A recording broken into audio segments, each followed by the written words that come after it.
Mirë se vini në kanalin tonë Fuqia e Trurit. A ju ka ndodhur ndonjëherë që të harroni një emër, një datë të rëndësishme apo edhe ku keni lënë qelsat? Disa njerëz duket sikur mbajnë mend gjithçka në detaj, të tjerat harrojnë edhe gjërat më të thjeshta. Por pse ndodh kjo? Çfarë bën kujtesën tonë kaq të ndryshme nga njëri tjetri? Sot do të zbulojmë arsyet shkencore pas kësaj dukurie dhe do të ndajmë strategji të provuara që mund t'ju ndihmojnë të përmirësoni kujtesën tuaj. Si funksionon kujtesa? Për të kuptuar se pse disa njerëz harrojnë më lehtë, le të zbulojmë më parë si funksionon kujtesa. Truri ynë është si një bibliotekë gjigante e organizuar në 3 faza kryesore. Kujtesa afaqshkurtër mbledh informacionin e ri, por nëse nuk ripërsëritet apo theksohet, ky informacion fshihet shumë shpejt. Kujtesa afatmesme ruhet për disa orë apo ditë, veçanërisht kur lidhet me emocione ose përvoja domethënëse. Kujtesa afatgjate. Informacioni që truri e konsideron të rëndësishëm e ruan për muaj, vite, madje edhe gjithjetën.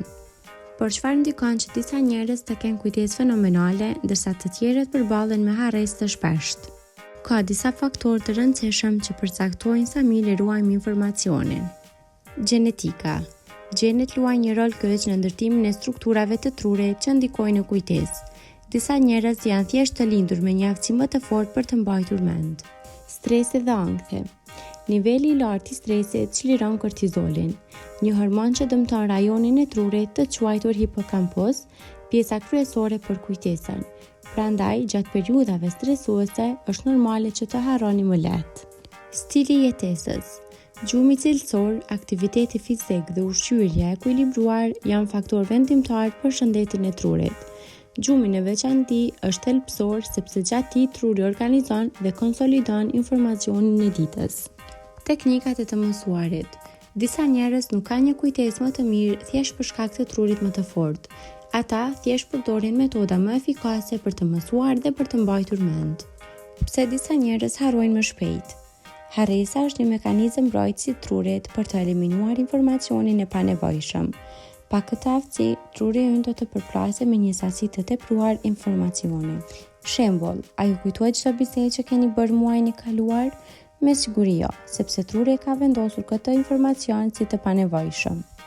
Por disa njerëz harrojnë më shpesh për arsye si mungesa e përqendrimit gjatë mësimit të informacionit, stresi kronik, mungesa e pushimit dhe gjumit cilësor, mungesa e teknikave efektive për ruajtjen e kujtesës.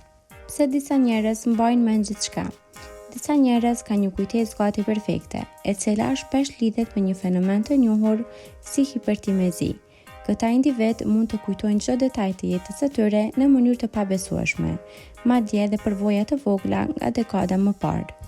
Hulumtimet tregojnë se personat me këtë aftësi kanë një aktivitet më të lartë në rajonet e trurit që lidhen me kujtesën autobiografike.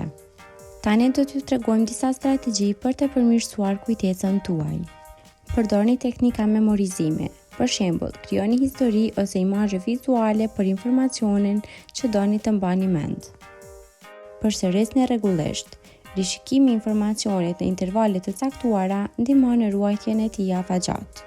Asocioni informacionin me emocione. Ne kujtojmë më mirë gjërat që na bëjnë të ndihemi të emocionuar ose të ndikuar emocionalisht. Bëni aktivitete që sfidojnë trurin, si lojrat logjike, fjalëkryqet apo mësimi një aftësie të re. Ruani një stil jete të shëndetshme. Aktiviteti fizik, ushqimi i pasur me omega 3 dhe gjumi i mirë janë të domosdoshëm për një kujtesë më të fortë. Dallimi mes njerëzve që mbajnë mend gjithçka dhe atyre që harrojnë shpejt nuk është thjesht rastësi. Është një kombinim i gjenetikës, mënyrës së jetës dhe teknikave të mësuarit. Kujtesa është një muskull. Sa më shumë ta ushtroni, aq më e fortë bëhet. Kaq për këtë video. Faleminderit që na ndoqët dhe për më shumë video të tilla, bëni subscribe, like dhe comment.